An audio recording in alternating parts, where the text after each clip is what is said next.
Okay, so dear Dharma practitioners, be comfortable yourself and relax your body and keep your back straight, neck head straight in one line and your right palm on your left.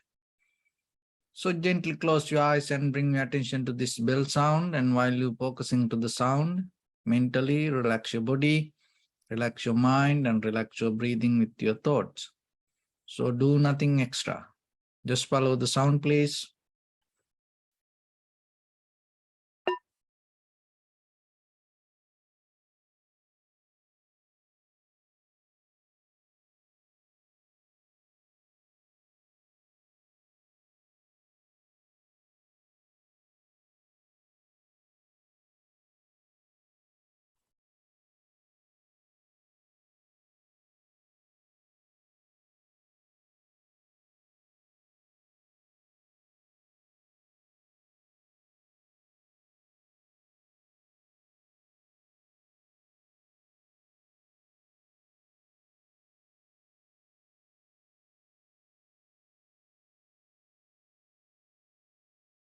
Namo tassa bhagavato arahato samma sambuddhassa.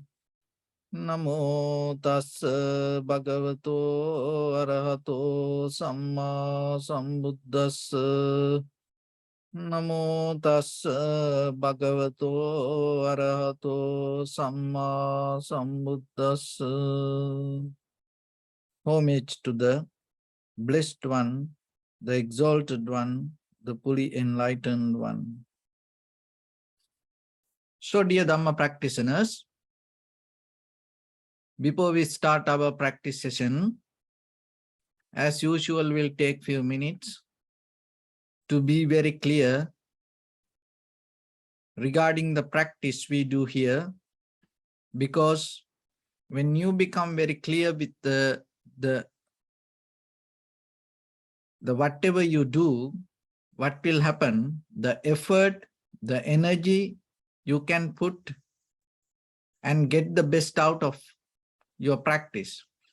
When you don't know what you, that the very meaning, or when you don't know how to do things and why you do things, by the time you give up. So that's why when it comes to meditation, it is very important every day you expand your understanding regarding the subject you practice.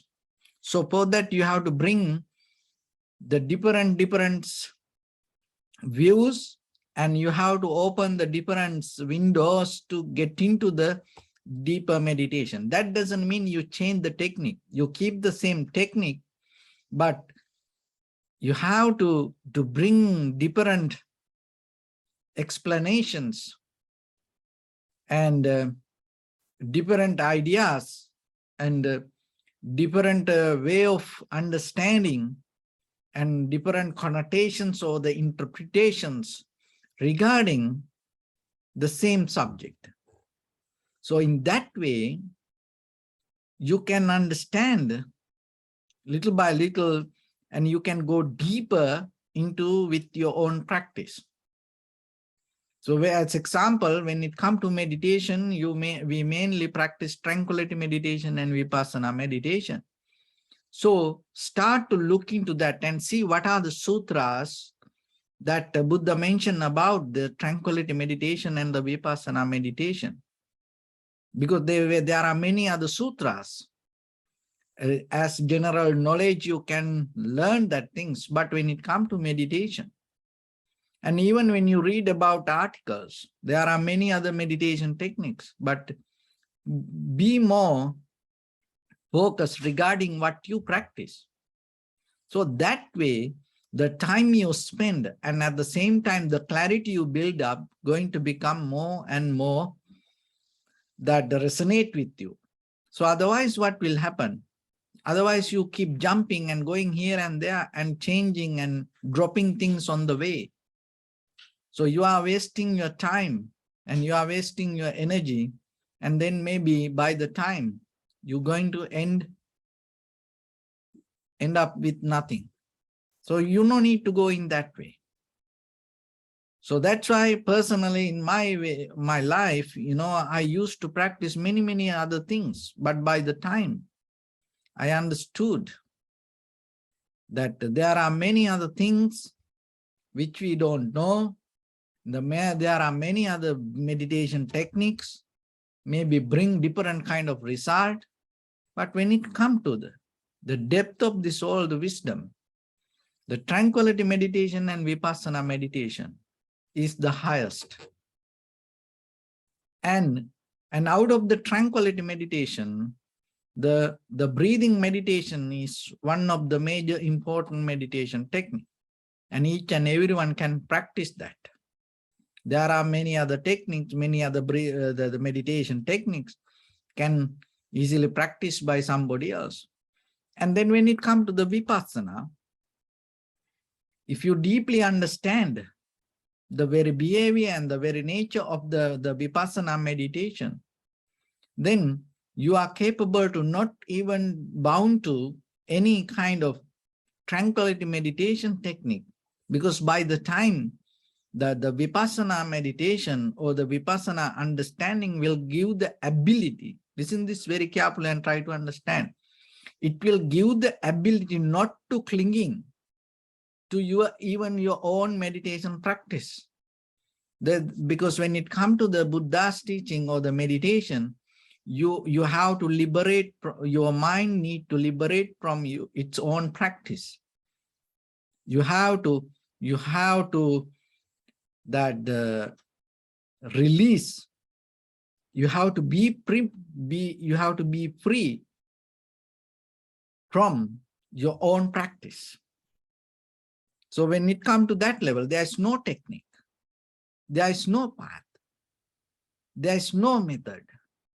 But from the beginning, we can't, without having a journey, without practicing ourselves, without having kind of like some experience to certain level, just from the beginning, we can't say there is no journey, there is no path, there is no way to practice, there is no self to practice.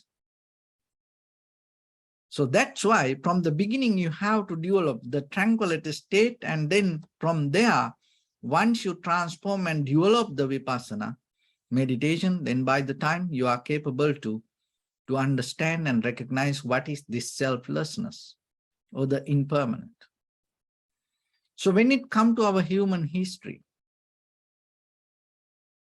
and generations to generations, people used to transform physically and materially to different levels. So we are the very brand new version of our human existence. So when it comes to that, and the people have discussions, and people always think, oh, we are the best. And sometimes there are scientists talk about this psychological and physical development even. Our body and our mind also completely different than our ancestors. But when it comes to the Dharma, and when it comes to the mechanism of the human life, if you look very carefully, there is nothing different in our body and in our mind, in our brain, or in our organs, than kind of like 1,000 years backward and human being to today. There is nothing, no any difference. We didn't get any new organs, or even we didn't the change the place wherever the heart, where there were the lungs, or the mechanism of the eye, or kind of like that. It's a very simple example. And sometimes some people say we came from the monkeys. We don't know about that. It's just a kind of like, it's just the idea. But when it comes to the very behavior of the human nature, when it comes to the Dharma, what you need to understand, and why we have to practice this, and why we have to practice these teachings 2,600 years ago in the Buddha taught, and how is it relevant today? Is it work for today? Or are you a very new person? Or you are a kind of like a very brand new person to this world? Is there any dharma that you need specially, separately for you? What's the point? That you following the spiritual leaders that whoever used to be in the world thousand years ago. So if you look very carefully and go in a little bit deeper and say, what is this? When it comes to this human life, remember, there's nothing changed in this human world. Then what is change? Why we say that more than any other time? We are the advanced version and we are more capable than any other here, our ancestors. With our brain, with our mind, with our body. So when we look very carefully, the very behavior of the world, very behavior and the very existence of the nature, when it comes to thousand years backward, what happens? They had the same brain, they had the same body, they had the same fingers, same kind of fingers, 10 fingers. And we didn't get any new or we lose any. So we have the 10. The same like the mechanism of the eye, ear, nose, tongue, body, mind, the same. The way I experience and the way you experience, and after thousand years or the after eons by eons, whoever human beings come to this world, they also going to experience the same way with their own eye, ear, nose, tongue, body, and mind. So when it comes to that, that's why that the 5 aggregates, the very nature, the very behavior of the 5 aggregates going to be the same. All the Buddhas come to this world and talk about the same thing. It's not going to be different. The same Dharma. So then you have to understand, and why then we say the world is so different. This is the difference. In the ancient time, the people didn't have that much material things around them. And because of that, what happens? Their lifestyle or their interference with the world was very limited. What happened today? Today we have so much material things around us. And then we are so busy with that interference. So our ancestors didn't have that much mental capacity or the energy or the space or the needs to interfere with a lot of outside things. And because of that, what happened, their behavior used to be different than us. But today, when it comes to our life, we have so much material things. At one time, we are so capable to access to a lot of things. So in the ancient time, maybe they didn't receive a letter, or they didn't receive a phone call, or they didn't have the the TV. So because of that, they had the ability to observe the nature. But what happened today? We have the cell phone. At the same time, you watching you have the iPad or the computer in front of you. Maybe at the same time there is a TV, or maybe then the radio. So this everything around you, and then while you watching TV, maybe somebody called you, and then the same mind. But what happens? It start to interfere with a lot of outside things. So the same brain, there is no any new cell happen in our brain or in our body than our ancestors, the same thing. But what happened, we are so interfere with the outside world. So because of that, what happening? That interference bring the busyness to us. And because of that, deeper, that the thought patterns become more fast. As a result of that, what happens? We lose the awareness. So in the ancient time, we used to have the awareness. Our ancestors had the more awareness because they had less material things around them, that whenever we come to their life, they had the ability to see it and focus to that and interfere with it mindfully. But what happened today? We have so many things. We are so busy, and because of that, our awareness cannot be in the same place or with the same thing. So sometimes people think it is a power of mind, but it is not the power of mind. We have to understand that, because that is the very nature of the mind.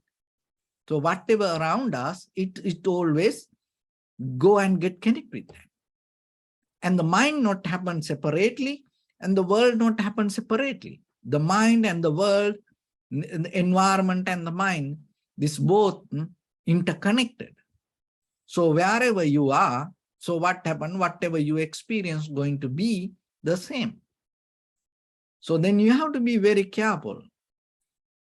When it comes to our human life, it is not the very purpose of this human life is not just interfering with this environment, and more deeply connected to the awareness, bring the ultimate satisfaction to you. Because if you don't have the awareness, it doesn't matter how many material things around you, you may not going to understand anything.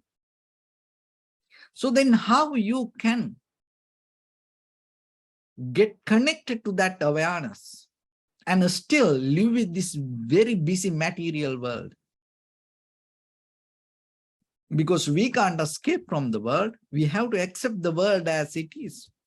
But at the same time, we can't just hold it to the world, because this human life going to become very limited in this world. And then by the time, once you going to die. So before you die, rather than go with the world, how you can get the best out of this human life.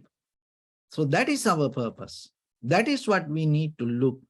It is not about go with the world or the escape from the world, using this all because this is what our time, this is what we have. So then out of this, how then we can get the best? And if you can get the best, you're going to be the same like during the Buddha's time, that whoever enlightened masters or that whoever followers, because during their time, it doesn't matter, they had the less material, or they had more time, or they had the Buddha present with them, and they got the best out of. No. Somehow, they into their life and they found the best. So you have the same opportunity. You also, if you are capable to get the best, you're going to be the same like the Buddha's time. So then, after thousand years, if anybody attain to enlightenment or get the best out of this, and then you're going to be the same like them.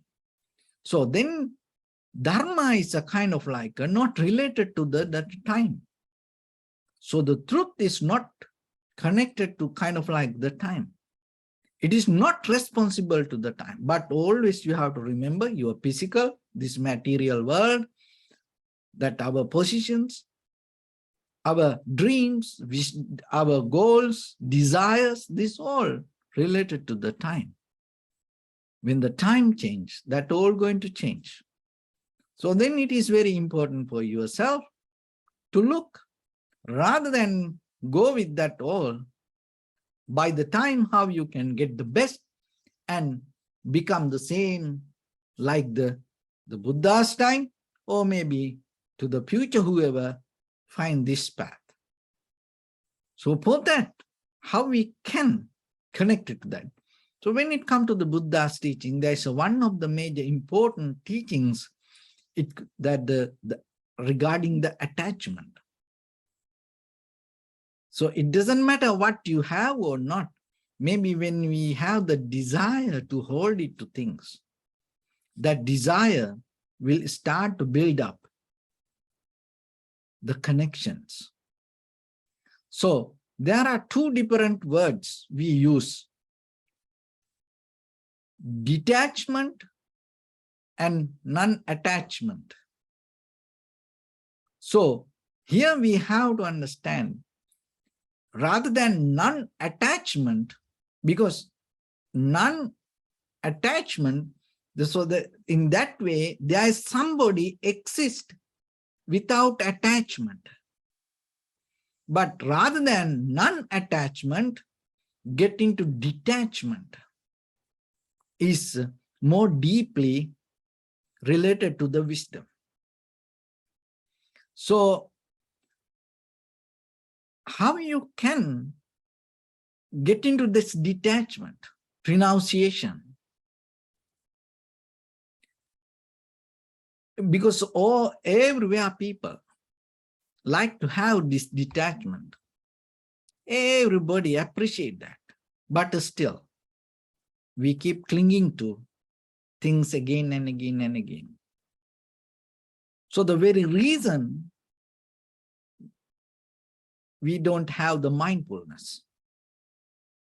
Because when you become mindful, as a result of that, what happens? This detachment happens. So non-attachment is always with the idea or the self-centered mind, always go with the point of view. But the detachment always happens as a result of moment of existence. So that is what you have to gain. So when it comes to that, there are four kinds of ways that this detachment should happen. One is sensual pleasures. So when you practice mindfulness, what happens? You get out of this grasping, holding from these sensual pleasures. That is the power of the mindfulness. So that's why that you have to keep practice this, because we have a lot of material things around us, and more than any other time, in any other time, these human beings interfere with a lot of things at one time. And another way we call it kind of like to appreciate it, validate it, we call it kind of like a multitasking. But when it comes to mindfulness, there's no such a thing called multitasking, because the mind takes only one thing at one time. It can't take two things. With your eye, ear, nose, tongue, body, mind, consciousness, with your perception, what you perceive, it can take only one thing at one time.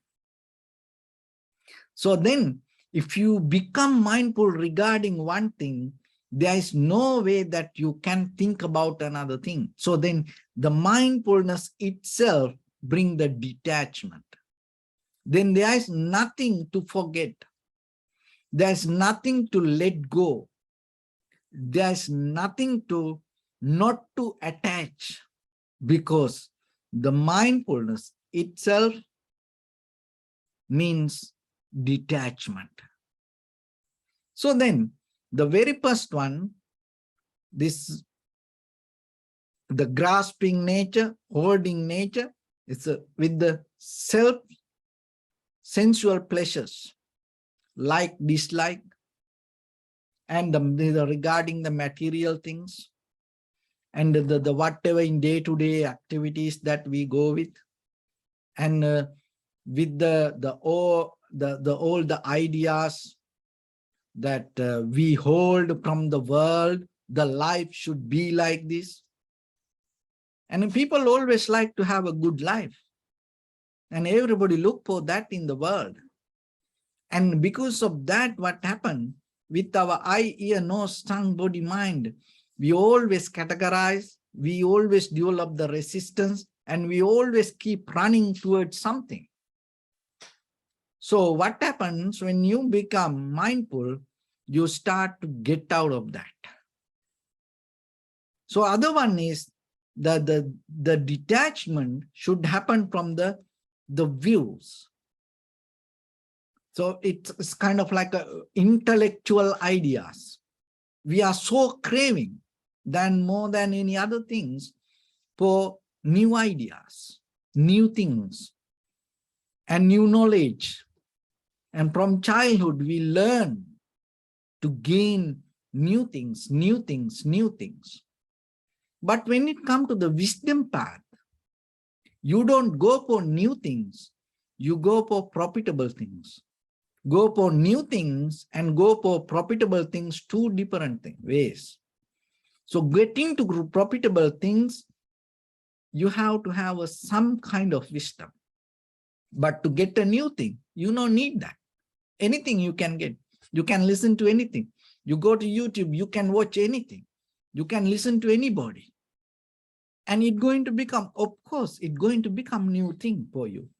And in the future, there are many people will come and start to talk about many things. And then if you are there, then you will say, oh, this is a brand new thing. Maybe you like for that because you have a cravingness to the new things. But when you become mindful, what happens? You detach from that. You develop a wisdom inside you without any preconditioned mind. You start to recognize that whatever that the ideas or the knowledge or the thoughts around us, is it profitable for you or not? See that sensual, one should detach from detach from the sensual pleasures. It brings the clarity to your mind. Another thing is one should detach from the ideas. It brings the clarity to your mind.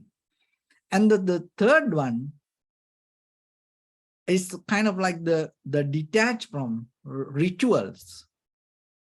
Because when it comes to the world, even that most of time people that divide others, oh, we do this and other people don't do that. And even sometimes when it comes to the world, good or bad, or the right or wrong, why people look like that way? Because, oh, I do this, you don't do that.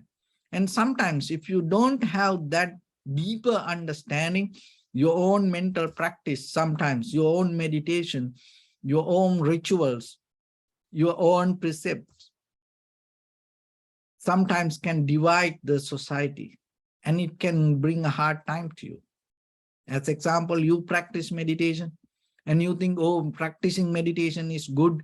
If somebody else don't practice meditation, you think that person as a bad person, as a wrong person. So that come out of you grasping and holding to your own rituals. And maybe you pray early in the morning, and sometimes there is a person, he doesn't pray. So then you think, oh, he's not a good person. No, that it's nothing to do with that. You go more deeper and understand the intention related to the greed, hatred, and the delusion.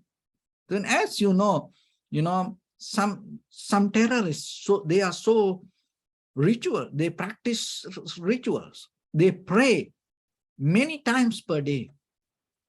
But that doesn't mean they do it for the good. No, they do it with the greed or the hatred or the delusion. So that's why just doing something, or maybe you think, oh, he's do this or she do that, because of that she's good or bad. No, you can't come to that. In the very first level, you have to release you from that. And that detachment bring a kind of like a sharp and clear understanding for yourself to look at the world. And that is where you can go beyond the surface level and see our actions related to greed, hatred, or the delusion. Oh, is it profitable or unprofitable? It's mostly covered by the rituals. And people so attached to the rituals, and it is very attractive. No, there are a lot of people from the human history to today. people so attracted to rituals. So then when it comes to deeper, your own liberation, you have to be liberated from your own rituals. Because otherwise you can become a prisoner to yourself. Every day, maybe you pray early in the morning, or maybe you practice meditation, maybe you practice your sitting. Maybe one day you can't, if you can't do it, it will start to bother you. Oh, I didn't do it. I didn't do it. Then you think it is bad. And maybe then they disturb your mind, and out of that disturb, you lose your awareness. And you lose your awareness and you make a mistake. Then maybe while you cooking, maybe you cut your finger, and then you think, oh, today I didn't practice meditation, I didn't pray, because of that, it's bad, I cut my finger. No, because you lose the awareness in that very moment. Otherwise, because you have done something there, it's not going to come behind you the same way, unchangeable way, and catch you here. No, it's a cause and effect. That's what you have to understand. So one should recognize that. So whatever the mistake or the good things happen anywhere, you're not going to count on that in this very moment. Why? Because this is a very brand new moment. You have to be here right now, right here. So in that way, you detach from your past. So that is one thing, and the detach from the rituals. And the fourth one is detach from the self. Self-centered mind. I am. This is my soul. Unchangeable, unbreakable, invisible, something. This concrete, permanent consciousness exists inside this. And that is what brings this whole experience. There's nothing kind of like that. So how you can know that? You can know it. It is, you don't need to follow someone and believe it because of that. You know that. How you can know? There's no one inside you. Look at your own past. Look at your body. And you know how it changed. 10 years, 20 years backward. Don't bring any other kind of like a, dogmas to you. Just be very organic, simple person, and look yourself from 10 years to today. How change your body, and how you lose your balance. How you lose your strength, how you lose your abilities physically. You know that. And maybe from -2, you grow it to higher, or from higher, you decline it. Incline or decline, somehow it changed. So as example, as a child, it's so weak, but when you become young, that weakness becomes stronger. If you used to be young 10 years back, now you're getting old, so it declined. So somehow it changed. And understand that. And then after that, how about your own thoughts? What happened? So whatever the thoughts, every day it's changed. And then go into deeper consciousness, or whatever you believe, or whatever you hold it. And that also change. And then our feelings, just go into that, what you used to feel, what you used to appreciate as your feelings 10 years back, today, maybe it's giving you a hard time, or you get disturbed out of that. See that how that all change. If that all change, is there anything that you can find yourself exist unchangeably. It's just only the idea. But as you know, end of the days, the ideas doesn't give any value to your life. It's because it's just the idea. But when it becomes so strong, your ideas has an ability to appear as a reality. That is what we experience as self.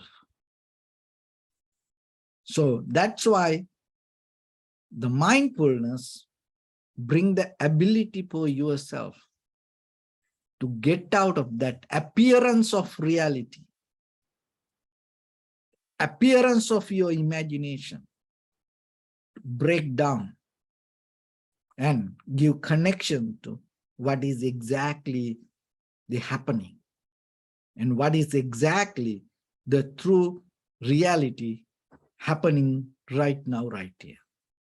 So once you experience that, it becomes a irreversible wisdom for yourself. And that wisdom fulfill your journey. And that is the highest.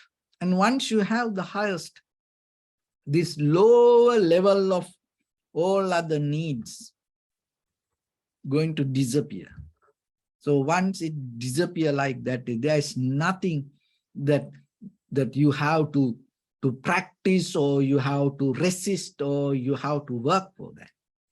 So that is where you liberate from your own life. You liberate from your own things that what you keep doing.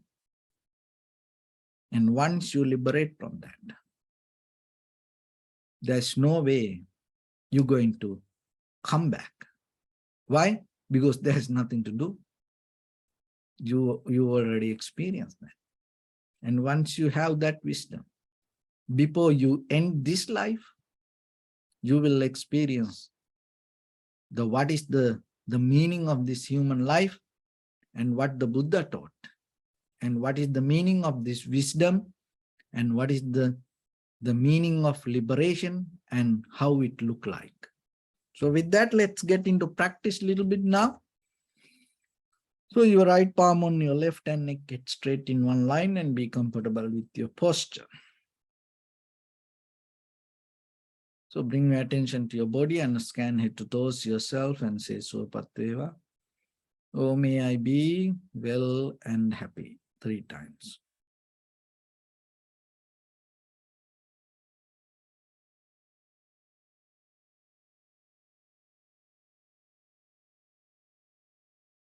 Take a moment and think. We gathered here in this moment to practice this ancient meditation technique. All the Buddhas, all the enlightened masters followed this path and achieved wisdom. So we also gathered here to accumulate that knowledge. In this moment with this sitting, may my body become more comfortable, may my breath be more smooth, may no difficulties come to me, may all the success come to me. Also think for a moment, this is the last moment we're spending in this very lifetime, and detach your mind from all your past memories and as well as any kind of future thoughts. Just try to remain in the present moment, observing the sensation of your inhalations and exhalations. So in the beginning, deeply and gently, breathe in, breathe out 3 times and find the sensation, please.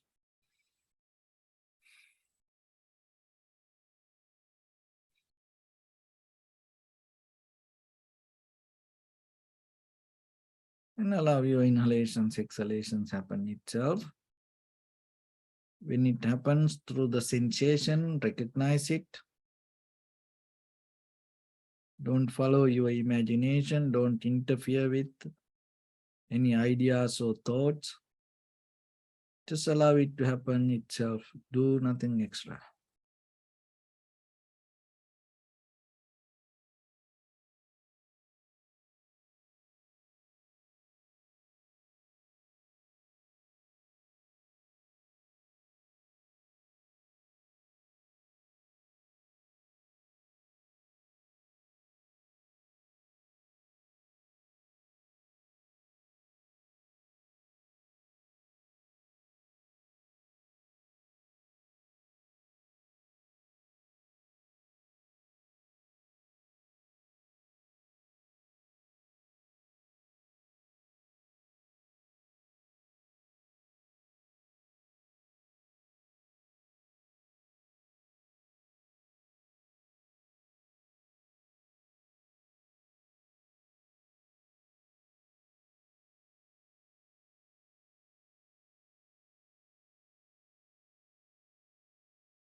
Bring attention to your body, please.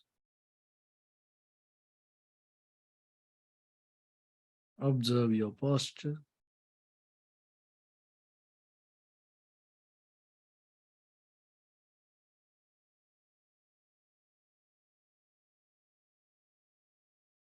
We cultivate loving kindness and compassion in our heart and radiate it as a light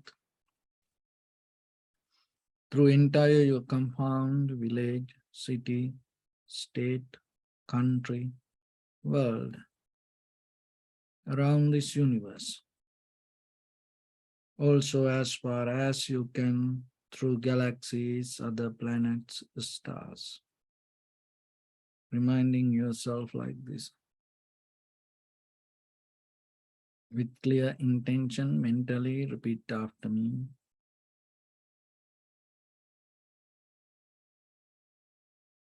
May all living beings in this universe be well and happy. May everyone be happy and safe. And may their hearts be filled with joy. May all living beings live in security and in peace. Beings who are frail or strong, tall or short, big or small, visible or not visible, near or far away, already born or yet to be born.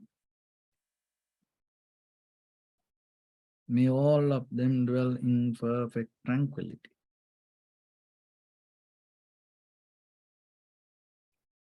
Let no one do harm to anyone. Let no one put the life of anyone in danger. Let no one out of anger or ill will wish anyone any harm. Expand the loving kindness and compassion beginning from your heart.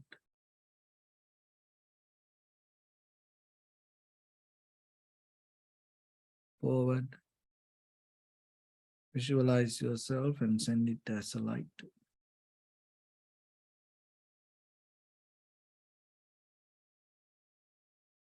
To your backside.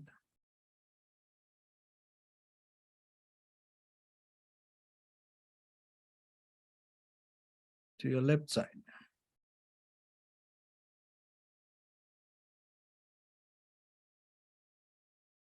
And to your right side.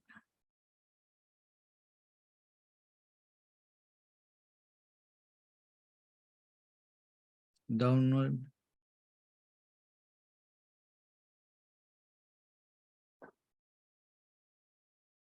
And upward.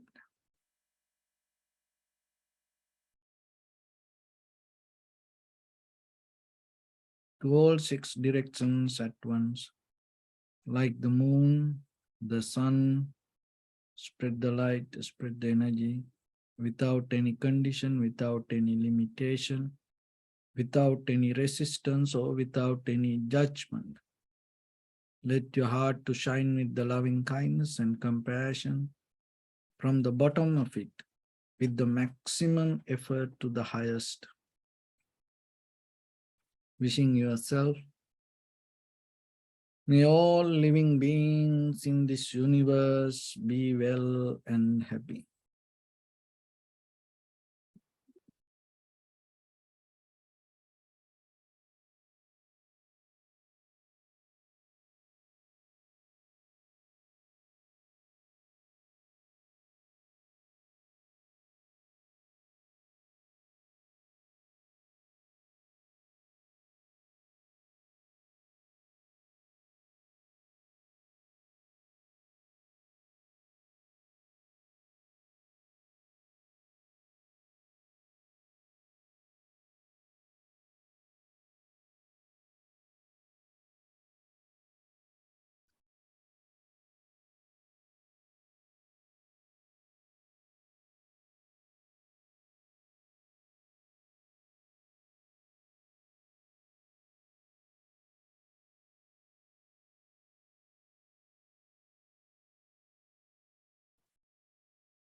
Say sadhu, sadhu, sadhu.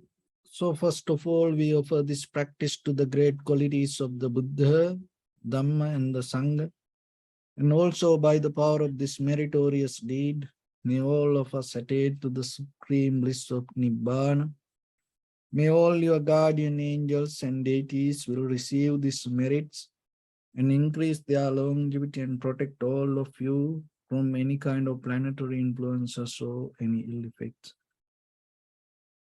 Ettavata chammi sambadam punya sambadam sabbe deva numodantu sabba sampatti siddhya sabbe bhuta numodantu sabba sampatti siddhya sabbe satta numodantu sabba sampatti siddhya Imaya dhammanu dhamma patipattiya buddham pujemi dhammam pujemi sangham pujemi Attaya imaya patipattiya jati jara vyadi maranam ha paribunjissami Idamme punya kammang asavakkaya vahan hotu sabba dukkha pamunchatu.